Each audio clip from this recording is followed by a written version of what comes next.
নমস্কার, জ্যোতিষীয় বাস্তুবিদ পুলক চক্রবর্তী। অনেক দিন পর আপনাদের সামনে আবার একটা লাইভ অনুষ্ঠানের সময় বের করতে পেরে খুব ভালো লাগছে। যে অত্যাধিক কাজের চাপে অনেক সময় কলকাতাতে থাকলেও লাইভ অনুষ্ঠান আপনাদের সামনে করা হয় না। তো যেটা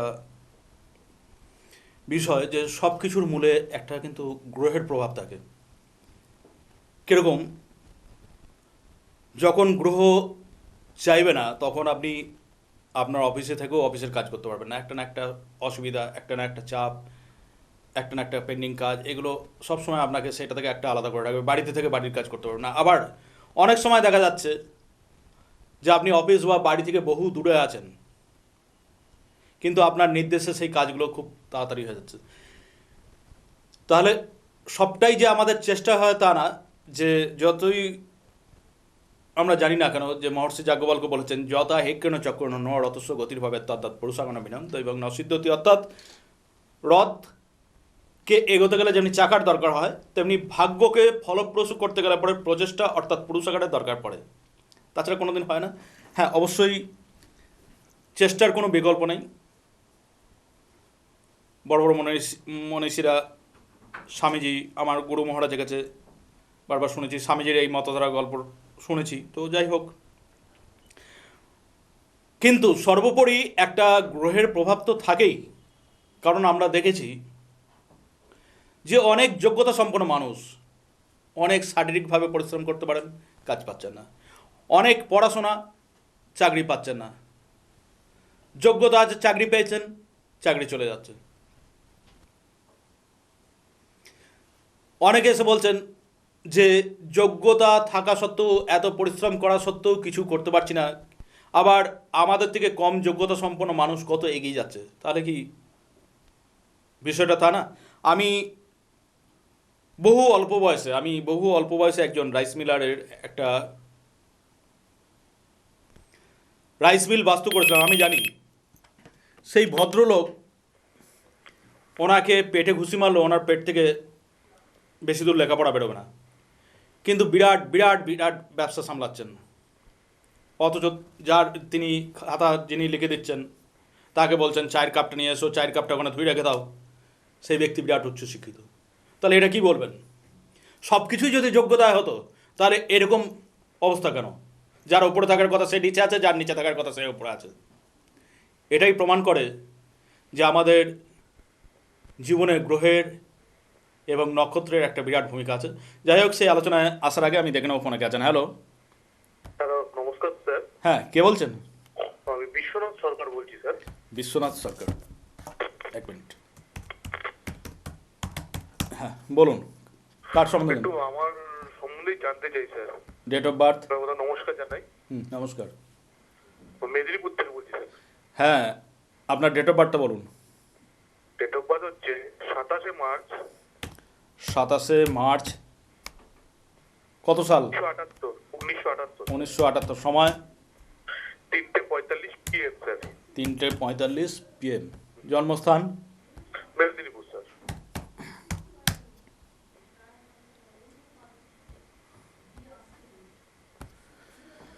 বিশ্বনাথ বাবু 27 মার্চ 1978, সোমবার, বিকাল 3:45, মেদিনীপুরে জন্ম। সিংহ লগ্ন, তুলা রাশি। জানতেন এটা আপনি? হ্যাঁ স্যার, একটু দেখিয়েছিলাম একজনের কাছে। শনি সিংহ রাশিতে, বকরি লগ্নে। আচ্ছা, একজনের কাছে দেখিয়েছিলেন? আচ্ছা, তা হঠাৎ আবার আমার কাছে দেখাচ্ছেন কেন? মানে স্যার, আমি আপনাকে বলি, মানে আমি আমার বিবাহিত জীবন ও কর্মজীবন নিয়ে আপনার কাছে জানতে চাই। এক মিনিট দাঁড়ান, একটু দেখুন। আপনার এখন বুধের মহাদশা চলছে, মঙ্গলের অন্তর্দশা চলছে। মঙ্গলের অন্তর্দশা শেষ হয়ে গেছে 23 জানুয়ারি 2026। তারপরে বুধের মহাদশায় রাহুর অন্তর্দশা চলছে। বুধ হচ্ছে আপনার সেকেন্ড লর্ড, বুধ হচ্ছে আপনার second Lord, 11th Lord, 9th হাউসে বসে আছেন। একটু ধরুন, আমি একটু চারটা দেখে নিই, ঠিক আছে? মঙ্গল 12th হাউসে মাঙ্গলিক হয়ে আছে, মঙ্গল আছে। মঙ্গল হচ্ছে পুনর্বসু নক্ষত্রে, বৃহস্পতি নক্ষত্রে। বৃহস্পতি হচ্ছে দৈত্য গ্রহ। আচ্ছা, যাই হোক, কি বিবাহিত জীবন সম্বন্ধে আর? স্যার, বিবাহিত জীবন আর কর্মজীবন।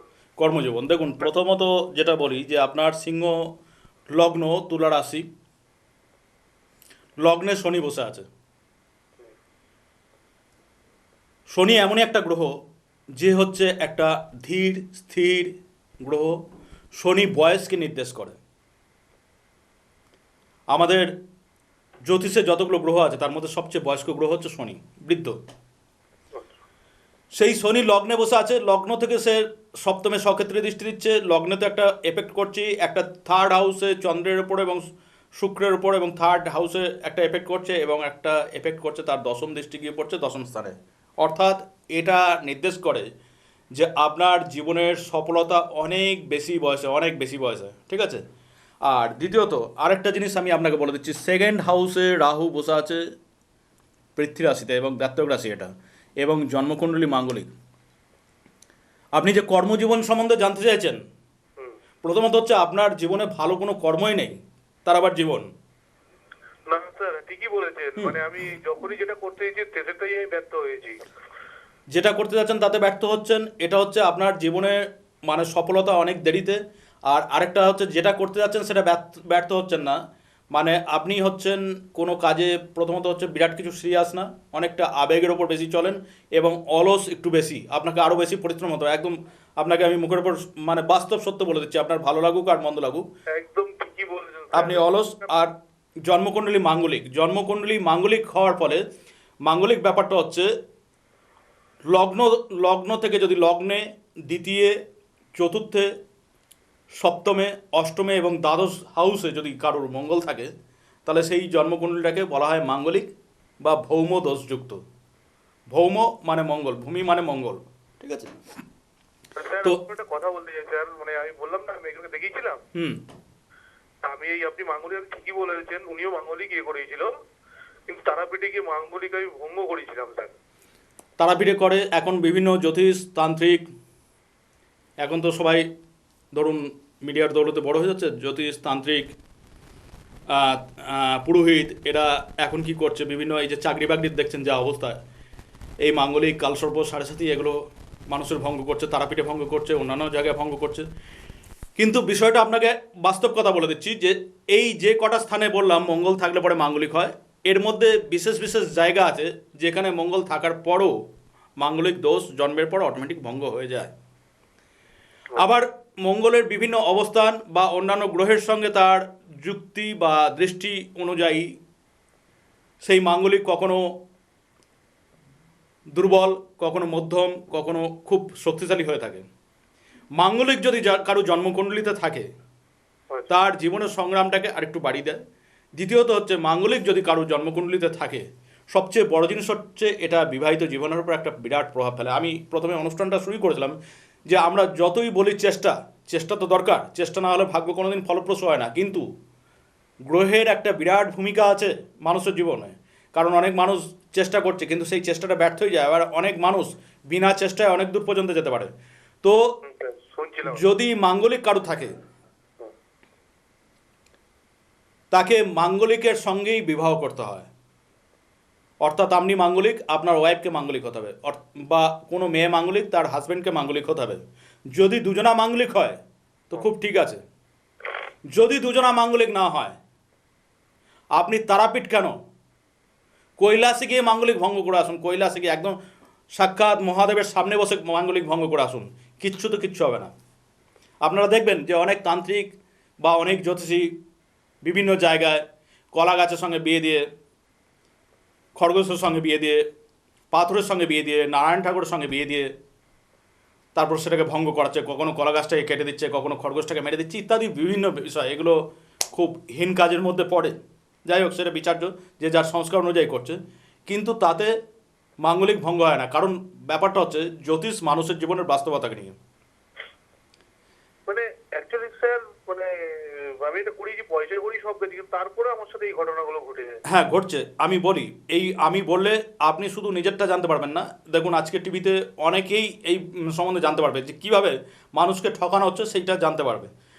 জ্যোতিষ মানুষের জীবনের বাস্তবতাকে নিয়ে। ফার্স্ট হচ্ছে জ্যোতিষ ভালো জানতে গেলে একটা মানুষকে প্রথমত হচ্ছে তাকে ভালো লেখাপড়া জানতে হবে, এই না যে জীবনে কিছু করতে পারেনি, চলো মানুষকে ভয় দেখিয়ে বা মানুষের মধ্যে আবেগকে জাগরিত করে তার কাছে পয়সা লুট করি, এটা কিন্তু জ্যোতিষ বা তন্ত্র না অ্যাকচুয়ালি, যেটা বর্তমান যুগে হচ্ছে। তা জ্যোতিষ মানুষের জীবনের বাস্তবতাকে নিয়ে, সেইটা যদি আপনি মানেন, বাস্তব ক্ষেত্রে তো আপনি কোনোদিন কলা গাছ, খরগোশ, পাথর, নারায়ণ ঠাকুর, সরস্বতী ঠাকুর এসবের সঙ্গে তো বিয়ে হয় না মানুষের, হয় কি? মানুষের বিয়ে মানুষের সঙ্গেই হয়। না স্যার, এটা কোনো সুতরাং যে মাঙ্গলিকটা আপনারা ভঙ্গ করছেন এটা সম্পূর্ণ ভ্রান্ত। এতে আপনাদের পয়সা লুট হচ্ছে, কিন্তু মানুষের জীবনে যা সর্বনাশ হয়ে যাচ্ছে। মাঙ্গলিক বাস্তব জীবনে কোনোদিন ভঙ্গ হয় না। এটা আমি সেই আদি থেকে 98 সাল থেকে যখন আমি এই প্রফেশনে এসেছি তখন থেকে মানুষকে বলে যাচ্ছি। যারা ভালো ক্লায়েন্ট, যারা আমার উপর বিশ্বাস রাখতে পেরেছে, তারা দেখেছে যে তার ফল কি। এবং যারা বিশ্বাস রাখতে পারেনি, যে পুলক চক্রবর্তী বলছে যে মাঙ্গলিক ভঙ্গ হয় না, তার মানে উনি বোধহয় জানেন না। কেউ তারাপীঠ, কেউ কামাখ্যা, কেউ বিভিন্ন জায়গায় করিয়ে এসছে, কিন্তু তারা ঘুরে ফিরে তাদের বহুজনা পরে আমার কাছে এসছে যে না, আপনি যে কথাটা বলেছিলেন সেটাই আমার জীবনে কিন্তু সর্বনাশ হয়ে গেছে। দেখুন, পরে আমি আপনাকে দেখতে পারি, প্রতিকার করতে পারি, সব কিছু আছে, কিন্তু আপনার জীবনে যে খারাপটা ঘটে গেল সেইটাকে কি করে মেকআপ দেবো? কি বাস্তব তো? তা মাঙ্গলিক যদি থাকে, এই জায়গাটা দেখুন, এই জায়গাটা হচ্ছে মাঙ্গলিকের সঙ্গেই বিবাহ হতে হয়। মাঙ্গলিকের প্রভাবকে কমানো যায়, কিন্তু মাঙ্গলিক কোনোদিন কাটানো যায় না, এটা হচ্ছে বাস্তব কথা। তাতে যদি আপনার আমার প্রতি বিশ্বাস থাকে আসবেন, যদি না আসেন না আসবেন। আমার কি করে চলবে সেটা আমার নসিবে, আমার ওপরওয়ালা, আমার গুরুদেব লিখে রেখেছে। 98 থেকে চলে আসছি, আজকে দ্য পাওয়ার অফ অ্যাস্ট্রোলজি বা পুলক চক্রবর্তী আজকে এই জায়গায় উঠতে পেরেছে যে মানুষকে সত্যি কথা বলে, মানুষকে কাজ দিতে পারে। ঠিক আছে, যদি যদি আমি জ্যোতিষটা না জানতাম, যদি আমি মানুষকে কাজ না দিতে পারতাম, তাহলে দেখতেন আজকে আমি ঝাগড়া ঝাগড়া চুল রেখেছি, গলায় মোটা রুদ্রাক্ষের মালা, কপালে তিলক, যজ্ঞের আগুনে ঢালছি, ঠিক আছে, শাস্ত্রী মহারাজ বিভিন্ন নাম নিয়েছি, কিন্তু আজ Pulak Chakraborty the power of astrology করছে। দেখুন নাম, সেই বাবা মায়ের দেওয়া নাম পুলক চক্রবর্তী, এবং পাওয়ার অফ অ্যাস্ট্রোলজি করছে গর্বের সাথে। তার কারণ মানুষকে কাজ দিতে পারি। ঠিক আছে, কাজী আপনি দেখুন, মঙ্গল এখানে 12th হাউসে বসে আছে। পুনর্বসু মানে হচ্ছে পুনরায় বসতি, পুনর্বসু, এবং এটা দ্ব্যর্থ গ্রহ, অর্থাৎ একের অধিক বোঝায়। এখানে মাঙ্গলিক, এটা কিন্তু আপনার জীবনে সেকেন্ড ম্যারেজ ইন্ডিকেট করেছে। সত্যি কি মিথ্যা বলুন? একদম স্যার, আমি আমার একটা সেকেন্ড ম্যারেজই, মানে প্রথম ম্যারেজ আমার ওয়াইফ মারা যায়, হুম। তারপরে আমি এটা বিয়ে করি, কিন্তু এটা করে আমি স্যার সত্যি জীবনে আমি একদম পুরো একদম মানে অসুখী রয়েছি, মানে অশান্তি, ঝামেলা। আপনি তৃতীয় বিয়ে করলে বা চতুর্থ বিয়ে করলেও আপনারা একই ব্যাপার হবে। ঠিক আছে, যতক্ষণ না আপনি মাঙ্গলিক মেয়েকে বিয়ে করতে পারছেন। আচ্ছা। ঠিক আছে, দেখুন মানুষ জ্যোতিষের কাছে কেন যায়? জ্যোতিষের কাছে যাওয়া মানে এই না যে জ্যোতিষ কালকে আপনাকে রাজা করে দেবে, পরশু আপনাকে ক্লাসে ফার্স্ট করে দেবে, কালকে ডাক্তার ইঞ্জিনিয়ার করে দেবে, তারপর দিনই আপনাকে পৃথিবীর শ্রেষ্ঠ সুখী ব্যক্তি করে দেবে, তা না। কিন্তু জ্যোতিষের কাছে জানতে যাওয়ার উদ্দেশ্য হচ্ছে যে আমার জীবনে কি কি পরিস্থিতি আগামী দিনে অপেক্ষা করছে, যদি সেইগুলো আমি জানতে পারি তাহলে পরে আমি সঠিক রাস্তাটা ধরতে পারবো। জ্যোতিষ মানুষের অন্ধকারাচ্ছন্ন ভবিষ্যৎকে পর্যবেক্ষণ বা সমীক্ষণ করে তার সামনে উপস্থিত করে। তার জন্যই জ্যোতিষ বেদের সরাঙ্গের একটা অঙ্গ, বেদের চক্ষু বলা হয়। জ্যোতিষ আপনাকে বলে দিতে পারে যে আপনি, বিশ্বনাথবাবু, ডান দিকে যে রাস্তাটা আছে এটা দিয়ে আপনি 2 ঘন্টা আগে বাড়ি পৌঁছাবেন, কিন্তু বাঘ আছে ওখানে, জঙ্গলে বাঘ আছে। আর বাঁ দিকে রাস্তাটা 2 ঘন্টা পরে পৌঁছাবেন, কিন্তু খুব নিরাপদ ভালো রাস্তা। তা আপনি কোনটা ধরবেন? একটু দেরিতে পৌঁছাবেন, কিন্তু যেটা ভালো রাস্তা সেটা। একদম একদম। কিন্তু বর্তমান যুগে যত মানুষের সময় যাচ্ছে, মানুষের ধৈর্য যেন কমে যাচ্ছে। এবং বিশ্বাস করুন, মানুষকে অনেক উন্নতির চূড়ান্ত জায়গায় পৌঁছে দেওয়ার ক্ষমতা পুলক চক্রবর্তী গুরু আশীর্বাদে, আপনাদের শুভেচ্ছায় পুলক চক্রবর্তী বা দ্য পাওয়ার অফ অ্যাস্ট্রোলজির আছে। কিন্তু মানুষ কি করে জানেন?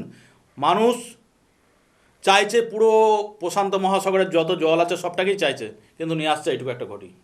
মানুষ চাইছে বিরাট একটা জায়গায় যেতে, কিন্তু যখন তাকে প্রতিকার বলা হয়ে যাচ্ছে তখনই তার মাত্রা হেড হয়ে যাচ্ছে। কিন্তু সাধারণ মানুষের দিকে লক্ষ্য রেখে, তাদের কথা চিন্তা করে যথেষ্ট তাদের সাধ্যের মধ্যে প্রতিকার করি, যাতে প্রত্যেকটা মানুষ প্রতিকার করতে পারে, প্রত্যেকটা মানুষ কাজ পেতে পারে। প্রথমত কাজ পেয়ে আগে একটা জায়গায় আপনি আসুন, আগে আপনি দেখুন যে জ্যোতিষ মিলছে কিনা, আগে দেখুন যে প্রতিকার কথা বলে কিনা, আগে দেখুন পুলক চক্রবর্তী বা দ্য পাওয়ার অফ অ্যাস্ট্রোলজি কাজ দিতে পারছে নাকি। তারপর তো আপনি যখন একটু উন্নতি করবেন, আরও দামি প্রতিকার করে আরও বড় জায়গায় যেতে পারেন। ঠিক আছে, তা যাই হোক, এটা হচ্ছে যে যতক্ষণ না মাঙ্গলিকের সঙ্গে বিয়ে হবে ততক্ষণ পর্যন্ত এই সমস্যাটা থেকেই থাকে। আর দ্বিতীয় হচ্ছে জীবনের আবেগকে দমন করুন, আর একটু বেশি পরিশ্রমী হন, একটু সিরিয়াস হন, আপনি জীবনে অনেক উন্নতি করবেন। দ্য পাওয়ার অফ অ্যাস্ট্রোলজির সাহায্যে শনির পাওয়ারটাকে এবং রাহুর পাওয়ারটাকে নাশ করুন। আর যদি সম্ভব হয় আপনি একটা বুধের প্রতিকার করুন, আচ্ছা। বুধের প্রতিকার। এতে কি হবে, এতে আপনার কাজকর্মে উন্নতি হবে।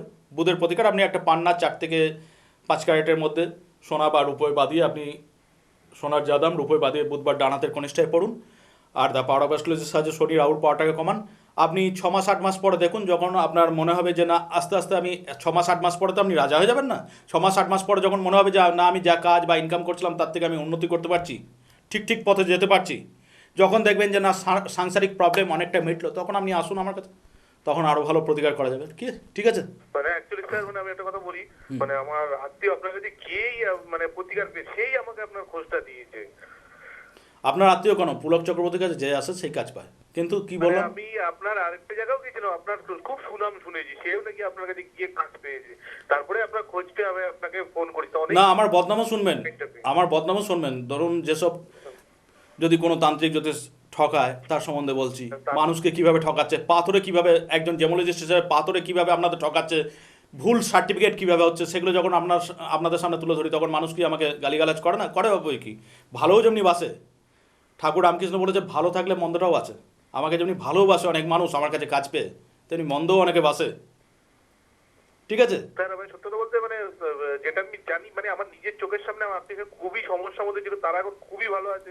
তারপরে তারা বলার পরে আপনার কাছে আমি মানে আপনাকে আমি অনেক খুশি মানে ফোন করেছি, তারপরে এই আজকে লাইনটা পেলাম স্যার। সব জ্যোতিষ, দেখুন এখন লাইভ অনুষ্ঠান অনেক করতে পারছি না, ঠিক আছে, তার কারণ অত্যাধিক কাজের প্রেশার।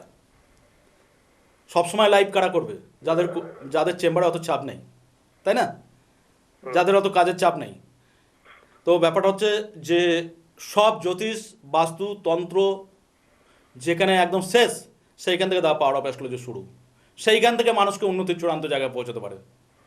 শুধু দরকার সৎ সাহস, সঠিক প্রতিকার, সঠিক মাত্রায় প্রতিকার, সঠিক সময়ের প্রতিকার। ঠিক আছে, ভালো থাকুন। ঠিক, ধন্যবাদ স্যার, ধন্যবাদ। ব্যাপারটা এই জায়গায় দাঁড়িয়েছে যে মানুষ যতটা না সঠিক জ্যোতিষ বিচার বা জ্যোতিষ প্রতিকারের পাল্লায় পড়ে, তার থেকে ভুল পাল্লায় অনেক বেশি পড়ে। তার ফলে হচ্ছে কি, ধরুন আপনার হার্টের রোগ হয়েছে, যথাযথ হার্টের ডাক্তারের পরামর্শ আপনার দরকার এবং যথাযথ ওষুধ সঠিক সময়ে পড়া দরকার, তাহলে হয়তো হার্টটা ভালো হতো। কিন্তু রোগটা ভুল নির্ধারণের ফলে দেখা গেল আপনার ওপর কিডনির ওষুধ প্রয়োগ হতে লাগলো। তাতে কি হবে? হার্টের রোগ তো সারবেই না, উল্টে সুস্থ কিডনিটা অসুস্থ হতে থাকবে।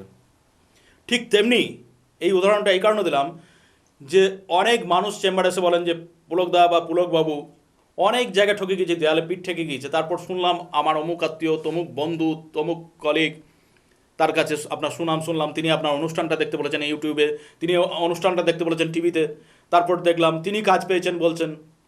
এইসবের পর এই এত জায়গায় পাথর কিনেছে, এত দামি দামি, এত সার্টিফিকেট দিয়েছে, তারপরে আপনি বলছেন যে সার্টিফিকেটের পরেও এই পাথরটা ভালো না, ডুপ্লিকেট। হ্যাঁ, বাস্তব এরকম বুড়ি বুড়ি উদাহরণ আছে। তো ব্যাপারটা হচ্ছে যে যতটা না মানুষের সমস্যা থাকে, ভুল জায়গায় গিয়ে ভুল জ্যোতিষ বিচার, ভুল প্রতিকার করে মানুষ সেই সমস্যাটাকে আরও চূড়ান্ত মাত্রায় বাড়িয়ে ফেলে, আরও চূড়ান্ত মাত্রায় বাড়িয়ে ফেলে। গিয়ে তখন এসে মানুষ চটপট করে যে আপনি কতদিনে কাজ দিতে পারবেন। আমার আত্মীয় তো আপনার কাছে এসেছিলো মোটামুটি 8 মাস 1 বছর, ভালো, খুব ভালো পজিশনে চলে গিয়েছে। আরে দেখুন আপনার ট্রেনটা যেখান থেকে হাওড়া থেকে দিল্লি যাওয়ার কথা ছিল সেখানে উল্টে চলে গিয়েছে আরও পেছনের পথে। যাই হোক, পরের ফোনে আসছি। কে বলছেন?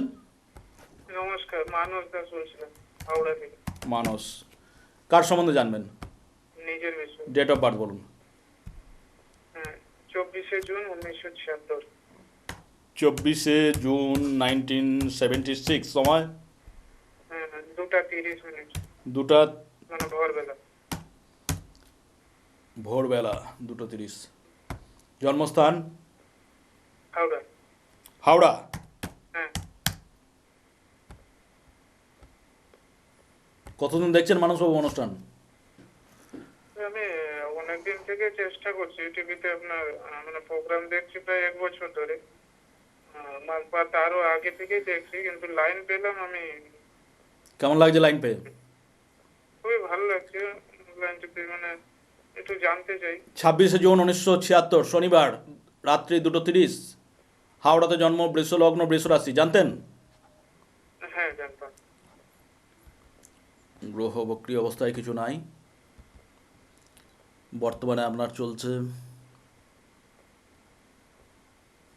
শনির মহাদশা।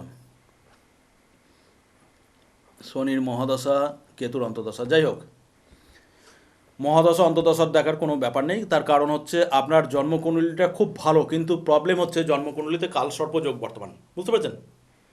কালসর্পযোগটা কি আমি আপনাকে বলি, যে আপনার জন্মকুণ্ডলিটা কোনো একজন অ্যাস্ট্রোলজারকে দেখিয়ে দেখবেন যে রাহু আর কেতুর একটা সাইডে সমস্ত গ্রহ আছে।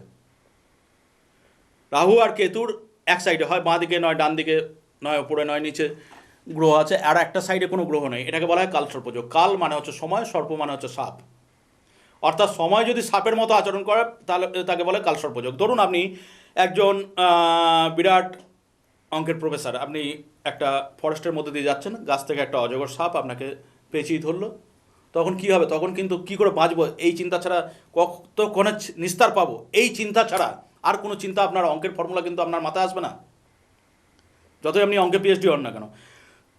কিন্তু যত সময় যাবে আপনি তো নিস্তার পাচ্ছেন না, আস্তে আস্তে আরও দমবন্ধ অবস্থা হয়ে আসছে। কালসর্পযোগ এরকমই একটা যোগ, যেখানে আপনার যোগ্যতা থাকা সত্ত্বেও শারীরিক, মানসিক, অর্থনৈতিক বা অন্যান্য ব্যাকগ্রাউন্ড থাকা সত্ত্বেও আপনি কিন্তু যত বয়স বাড়বে তত আস্তে আস্তে সব দিক দিয়ে বাধা বা ক্ষতিগ্রস্ত হতে থাকবেন। কি শারীরিক, কি মানসিক, কি সাংসারিক, কি অর্থনৈতিক, কি লেখাপড়া, সব দিক দিয়ে। কালসর্পযোগ হচ্ছে বংশগত।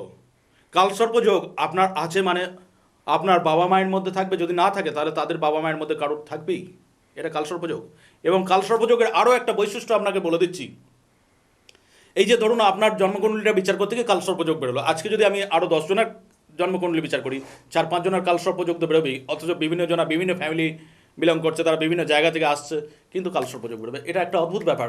যদি বলেন যে কেন বলছে এই কথা, এর পেছনে কি বিজ্ঞান আছে সেটা পরে গবেষণার বিষয়। 98 থেকে এই প্রফেশনে আছি, তো বলছি, এই কালসর্প দোষ কি ভঙ্গ করা যায় আদৌ? 100% করা যায়, 100%।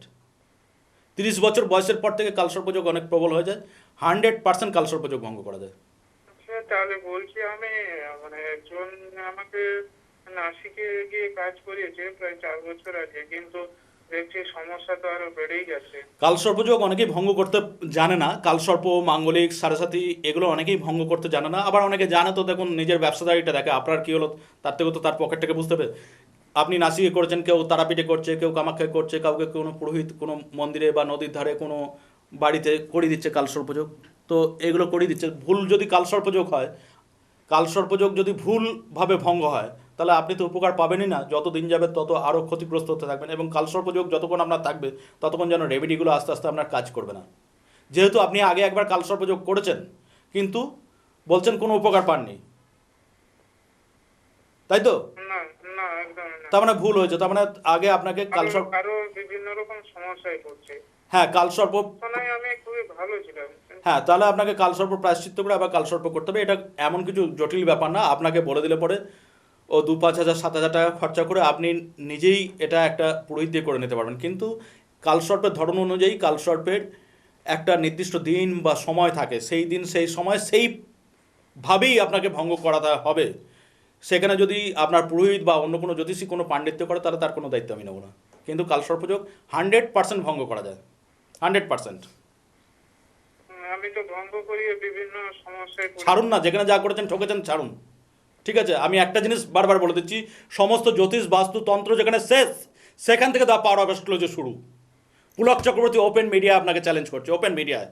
যদি হিম্মত থাকে এক জায়গায় তো ঠকেছেন, দম থাকে তো আরেকবার আসুন, দেখুন যে জ্যোতিষ কাজ দিতে পারে কিনা। শুধু কেঁদে গেলে হবে? ঠকেছেন আপনার কপালে, উঠতে হবে আপনাকে আপনার চেষ্টায়। ভুল জায়গায় গিয়েছেন। মানে কাজ করার পরে না স্যার, আমি মানে একটা মামলা, আমি সাথে আছি, আমি হাত ধরছি, আপনাকে তুলব। সময় আমাদের নেই, আমি আছি, ঈশ্বর আছেন, আপনি আবার উঠবেন। ভালো থাকুন।